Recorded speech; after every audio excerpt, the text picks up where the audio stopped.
Good morning बच्चों, मैं Pushpa Singh class 7th में आपका स्वागत करती हूँ। बच्चों अपने यूट्यूब चैनल को सब्सक्राइब करें और बेल आइकन पर क्लिक करें। बच्चों गूगल क्लास भी आपके स्टार्ट है, उसको अटेंड करना कंपलसरी है। ठीक है बच्चों, आज हम हिंदी साहित्य के अंतर्गत आपको पाठ 5 बड़ों का अनुभव पढ़ाएंगे।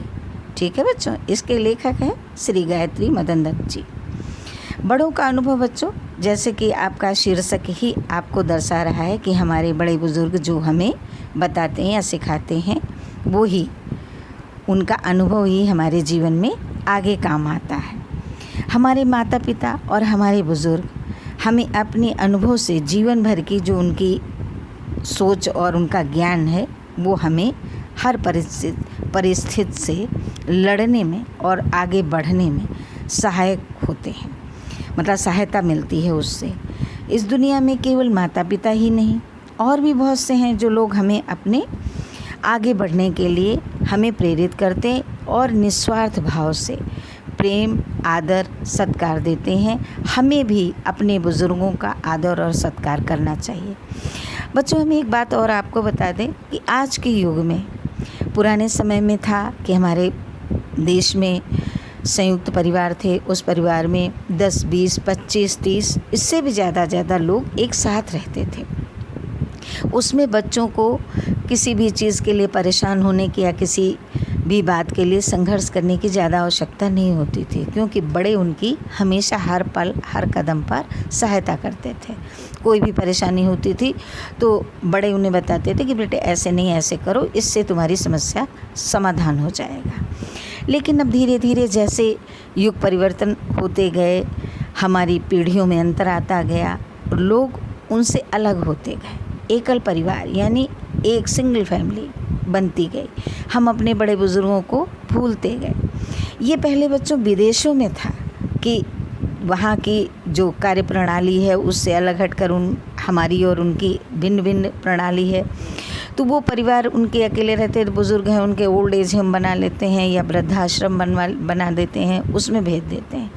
ये हमारे भारत में नहीं था, लेकिन अब धीरे धीरे ही हमारे भारत में भी देखने को मिलता है कि ज़्यादातर लोग अकेले रहना, पति पत्नी और अपने बच्चे, बुज़ुर्गों की वो कदर नहीं करते हैं और उनको वृद्धाश्रम में भेज देते हैं। या तो ये बहुत बड़े परिवारों का है, जो व्यवसायिक पैसे वाले हैं वो लोग करते हैं, या फिर बहुत ही जो स्वार्थी हैं वो लोग करते हैं। गाँव में अभी भी देखने को मिलता है कि एक परिवार में कई लोग होते हैं। लेकिन ये बात हमें नहीं भूलनी चाहिए कि ये बड़े हमारे पथ प्रदर्शक हैं, गाइड हैं।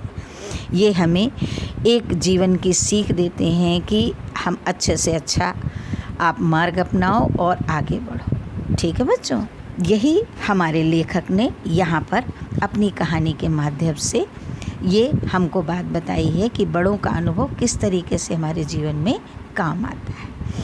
एक कहानी है कि एक राज्य में इचरो और चिरो नाम के 2 भाई रहते थे। दिन भर अपने खेतों में काम करते थे, शाम को घर आते थे तो माँ उनकी बड़ी हंसी खुशी से उनको मिलती थी। कुछ दिनों से दोनों भाई बहुत उदास रहने लगे थे कि सामने वो अपने घर की खिड़की से देखते थे, सामने पहाड़ पे जो कोहरे से ढका था उसको देख करके बहुत उदास हो जाते थे। लेकिन ये ऐसा क्यों था? क्योंकि उस राज्य का राजा रामा जो था, उस राज्य का राजा, उसने एक नियम बनाया था कि 70 वर्ष के जो बूढ़े हो जाते हैं, उनमें योग्यता और ताकत ख़त्म हो जाती है, वे परिवार के लिए बोझ और समाज के लिए भी बोझ हो जाते हैं। उन्हें पहाड़ के ऊपर परिवार उनके छोड़ाएं, वो अपने जिए या मरे, उनको परिवार से अलग कर देना चाहिए। वो परिवार के लिए किसी काम के नहीं हैं। ऐसा उस राज्य के राजा ने नियम बनाया था। और यही था कि उनकी माँ भी बुज़ुर्ग हो चली थी। यही सोच के वो बच्चे कि अपनी माँ को भी एक दिन हमें उस पहाड़ के पीछे छोड़ना पड़ेगा, ऐसा वो सोच के शाम को उदास हो जाते थे। लेकिन इस नियम को बनाने वाला राजा ये भूल गया था कि यही बुज़ुर्ग हमारे अपने अनुभवों के द्वारा, अपने ज्ञान के द्वारा वो हमें आगे बढ़ने में सहायक होंगे। जो उनका ज्ञान है, अनुभव है, वो हमें कहीं और नहीं मिल सकता है। ऐसा इन्होंने राजा ने नहीं सोचा था।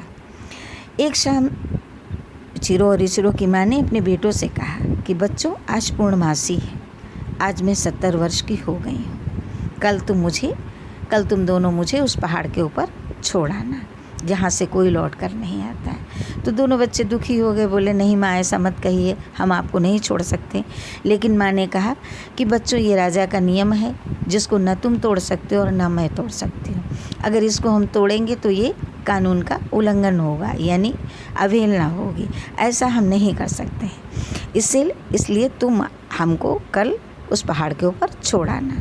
ऐसा उन बच्चों की माँ ने कहा कि हमको उस पहाड़ पर छोड़ाना। अगली सुबह जब हुई तब उसकी माँ का नाम, चिरो इचरो की माँ का नाम सुमी था। उन्होंने बड़े प्यार से अपने घर को घूम कर देखा, बच्चों के कपड़े संभाले और अपने बच्चों के लिए आखिरी भोजन बना दिया। और मन ही मन सोचा कि अब हमें यहाँ से विदा होने का समय आ गया है। दोनों भाइयों ने अपनी माँ को साथ में लिया और पहाड़ी पर चढ़ते चले गए।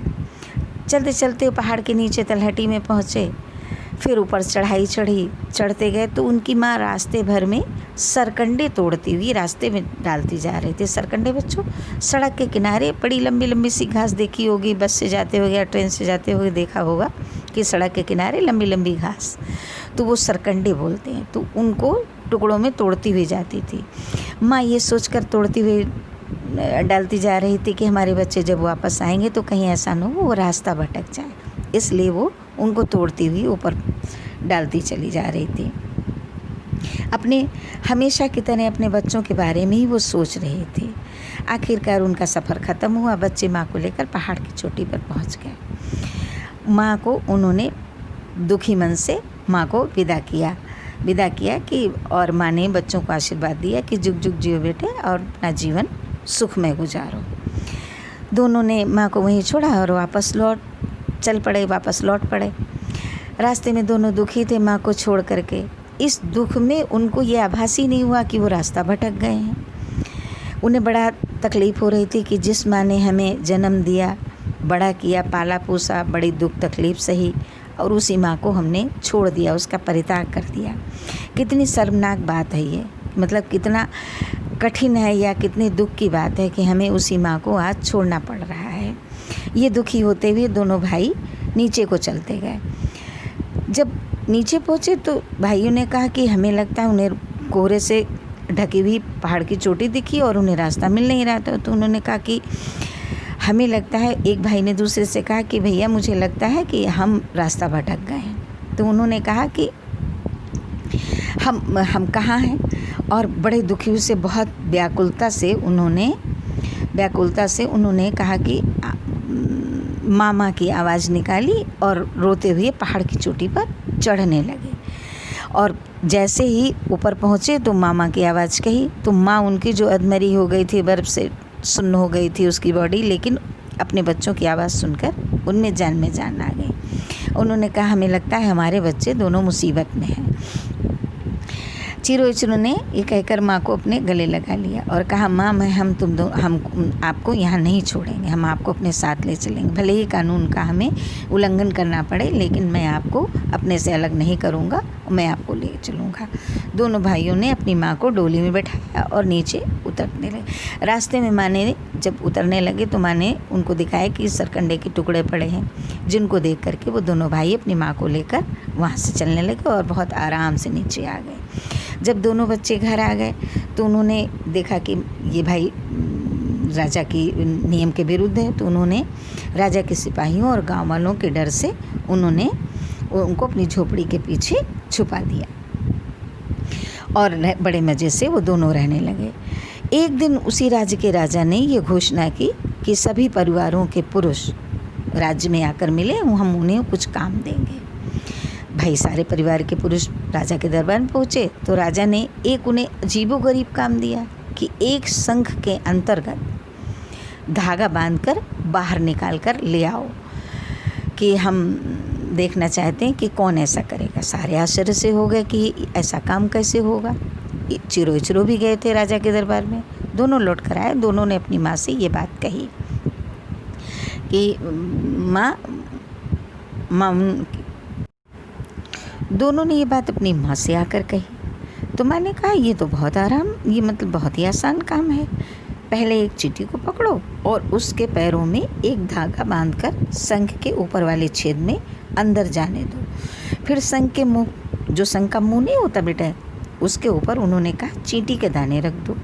चींटी के दानों से चीनी के दाने रख दो। चीनी के दाने उसकी महक को सूंघकर चींटी अंदर पहुंच जाएगी और फिर अंदर से वो अपने बाहर निकलने का रास्ता बना लेगी। और जब चींटी बाहर आ जाए तो उसके पैरों से धागा निकाल देना। ये धागा निकालना मत भूलना। ठीक है भाई। उन्होंने ऐसा किया और चींटी उसके अंदर गई और उसने छेद करके बाहर निकल आई। धागा पिरो दिया।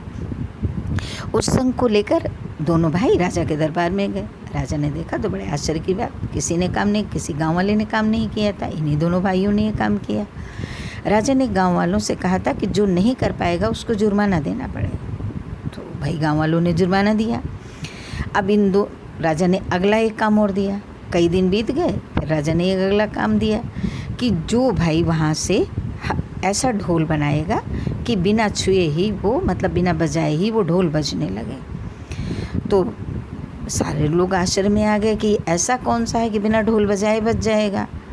भाई चिरू ने फिर आकर अपनी माँ से कहा। माँ ने कहा ये भी काम हो जाएगा। एक अचार का डिब्बा ले आओ और उसके दोनों जो हैं सिरे उसके काट दो। एक इधर का डिब्बे का ढक्कन और उधर डिब्बे का ढक्कन वो काट दो और एक साइड में पहले चमड़े का खोल चढ़ा दो। एक चमड़ा काट कर उस पर गोला सा उसके डिब्बे के ढक्कन के मुंह पे चिपका दो और दूसरी तरफ खुले वाले मुंह में कुछ मधुमक्खियाँ भर दो और मधुमक्खियों को भरने के बाद फिर उसको चमड़े से ढक दो। लेकिन ध्यान रहे, जब ये डिब्बा बजने लगे राजा के हाथ में जाकर तो मधुमक्खियों को आज़ाद करना मत भूलना। ठीक है। तो उन दोनों बच्चों समझ में आ रहा है? ठीक है। उन दोनों भाइयों ने यही काम किया और ढोल ले जाकर राजा के दरबार में दिखाया। तो राजा ने जैसे ही ढोल हाथ में लिया तो मक्खियाँ जो हैं वो हिलने डुलने से उबन बनाने लगी। तो उनके इधर उधर हिलने डुलने से भाग दौड़ से वो डिब्बा था वो भप ढप ढप ढप करके बजने लगा। राजा को बड़ा आश्चर्य हुआ, बड़ा खुश हुआ कि इसने इतना काम किया, तो ये इनाम के हकदार हैं। राजा ने कहा तुम दोनों इनाम के हकदार हो, हम तुमको इनाम देना चाहते हैं। तो लेकिन दोनों भाइयों ने कहा कि भाई जब मक्खियाँ वो उसमें डिब्बा हिला तो मक्खियाँ बनाने लगी, ढोल अपने आप बजने लगा। तो राजा इससे बड़े खुश हो गए। तो राजा ने कहा कि भाई तुम दोनों ने इस कैसे काम किया, ये तो बहुत चमत्कार हो गया। तो राजा के बताए हुए कई काम दोनों बच्चों ने किए। लेकिन जब राजा ने उन्हें इनाम देने की बात कही तो दोनों भाइयों ने कहा कि राजा साहब इस इनाम के हकदार हम नहीं, हमारी माँ सुमी है। हमने आपसे एक बात छुपाई है और हमने कानून आपका अपराध किया है। अपनी माँ को हमने पहाड़ पर नहीं छोड़ा और अपनी झोपड़ी में ही रख दिया है। आपके बताए हुए जितने काम थे वो मैंने अपनी माँ को बताए। माँ की ही सूझ से और सीख से हमने ये काम किया है, तो हम अपराधी हैं। तो राजा ने कहा कि नहीं भाई, हम इस बात के लिए तुम्हें दंड नहीं देंगे और आज हमें बहुत बड़ी सीख मिली है कि हम ये सोचते थे कि बुज़ुर्ग जो हैं वो हमारे किसी काम के नहीं, लेकिन आज उन्होंने ये काम करके दिखाया है कि जिससे सीख मिली कि बड़े से बड़ा काम जो कोई नहीं कर सकता वो बड़ों की सीख से कार्य संपूर्ण हो जाता। मैं अपने इस बनाए हुए निर्दयी कानून को यहीं रद्द करता हूँ और कल तुम सुबह अपनी माँ को मेरे दरबार में ले आना और मैं उन्हें इनाम दूँगा। तो दोनों भाइयों ने कहा कि ठीक है राजा साहब, लेकिन मैं एक और बात चाहता हूँ कि गांव वालों बेचारों ने जो जुर्माना भरा है उसे भी वापस कर दीजिए, क्योंकि ये जुर्माना भरने के कारण ये और गरीब हो गए हैं। तो राजा ने कहा ठीक है, मैं इनका जुर्माना भी लौटाऊंगा और एक कोष भी बनाऊंगा जिस कोष से ये गांव वाले अपने बड़ों का और अपने माता पिता का भरण पोषण कर सकें, उनका पालन पोषण कर सकें, जिससे उनको कोई किसी भी प्रकार की परेशानी न हो। ऐसा राजा ने ऐसा नियम बनाया और चिरो से कहा कि कल सुबह तुम अपनी माँ को दरबार में ले आना। चिरो अगले दिन अपने माँ को दरबार में ले आए। तो राजा ने सुमी से कहा, चिरो की माँ का नाम सुमी था। क्या नाम था? सुमी। उन्होंने कहा कि तुम्हारी सूझबूझ और समझदारी के लिए और तुम्हारी ममता जो तुमने अपने बच्चों को सीख दी, उसके लिए हम तुम्हारा सम्मान करते हैं और बहुत बहुत आभारी हैं। तुम और तुम्हारे दोनों बच्चे मेरे आज से सलाहकार रहेंगे। और उस दिन से वो पहाड़ बच्चों सोना पड़ा रहा। कोई भी बुज़ुर्ग, कोई भी गाँव वाला अपने बुज़ुर्ग माता पिता को उस पहाड़ पर छोड़ने नहीं गया। बच्चों, इस कहानी से ये हमें संदेश मिलता है कि अगर बुज़ुर्ग ही उनकी माँ नहीं होती तो चिरो को वो इतनी कठिन परीक्षा से कैसे उबार पाती। तो यही होता है कि बड़े से बड़े जो हमारे संघर्ष और हमारी कठिनाइयाँ होती हैं वो हमारे बड़ों की सीख से, अनुभव से चुटकियों में हल हो जाती हैं। यही संदेश लेखक ने दिया है कि यदि हम अपने बुज़ुर्गों का, माता पिता का सम्मान करेंगे तो हमारा जीवन सुखमय हो जाएगा, क्योंकि उनकी सेवा करने से सुख, समृद्धि, संपन्नता खुद चलकर हमारे जीवन में आती है। एक सभ्य समाज एवं राष्ट्र के निर्माण के लिए नैतिकता एवं आदर्श के मार्ग पर चलने के लिए आवश्यक है सभी अपने बड़े बुज़ुर्गों का आदर करें, उनका सम्मान करें और उनके बताए हुए रास्ते पर चलें। क्योंकि बच्चों, जब हमें उनकी आवश्यकता होती है तब वे हमारा सहारा बनते हैं, और जब ये बूढ़े हो जाते हैं, उनमें शारीरिक और मानसिक क्षमता नहीं रह जाती है, तब हमें उनकी आवश्यकता, मतलब उनको हमारी आवश्यकता होती है। इसलिए हमें नहीं भूलना चाहिए कि हमें उनका आदर और सम्मान करना चाहिए, उनकी सेवा करनी चाहिए। ठीक है बच्चों, अब इसके शब्द अर्थ हम आपको बता रहे हैं। ठीक है, देखिए ये कठिन शब्द भी है और ये शब्दार्थ भी, इनको आपको कॉपी पर लिखना है। नियम, किसी प्रकार की ठहराई हुई रीति या व्यवस्था। अनुभव, प्रत्यक्ष ज्ञान, तजुर्बा। सरकंडे, जैसे हमने आपको बच्चों बताया, सड़क या रोड के किनारे लंबी लंबी सी घास गाँव में नहीं खड़ी होती, उसको सरकंडे कहते हैं। गांठदार एक पौधा। तलहटी, पहाड़ के नीचे की भूमि। तराई, पेंदा, कोई भी वस्तु के नीचे का भाग। तला, रद्द करना, किसी निर्णय को बदलना।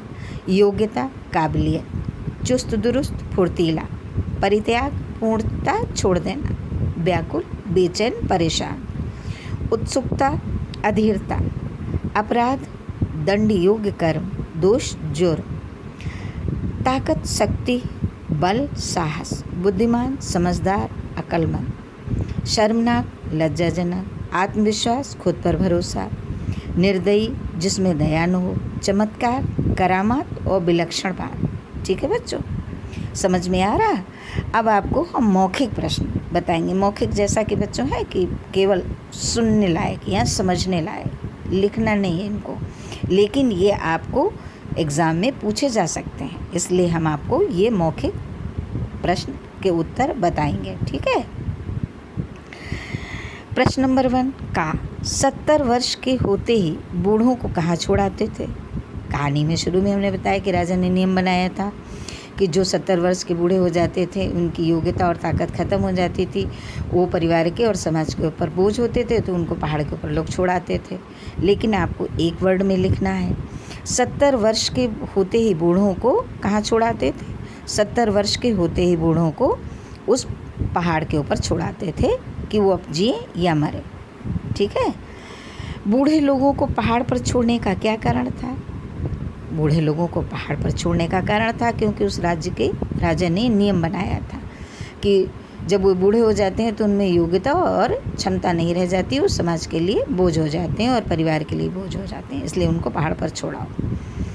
70 वर्ष पूरे होने पर सुमी ने अपने बच्चों से क्या कहा। 70 वर्ष पूरे होने पर सुमी ने अपने बच्चों से कहा कि बच्चों, आज पूर्णमासी है, आज मैं 70 वर्ष की हो गई हूँ, कल तुम मुझे भी उस पहाड़ के ऊपर छोड़ाना, जैसा कि इस राज्य के राजा ने नियम बनाया है। अगली सुबह सुमी ने क्या किया। अगली सुबह सुमी ने घूम कर अपने घर को देखा, बच्चों के कपड़े सही किए और बच्चों के लिए आखिरी खाना बना दिया और कहा अब विदाई लेने का हमारा समय आ गया। ठीक है बच्चों, पाठ आपको बड़ा लगा, आपका टाइम लिया, लेकिन आपको इस कहानी के माध्यम से बहुत अच्छी सीख मिली, हमें भी सुनने और समझने का मौका मिला। आप भी बच्चों इस पर ध्यान देना, हमेशा अपने बड़े बुजुर्गों की इज्जत करना, सम्मान करना। ठीक है, ओके, गुड बाय।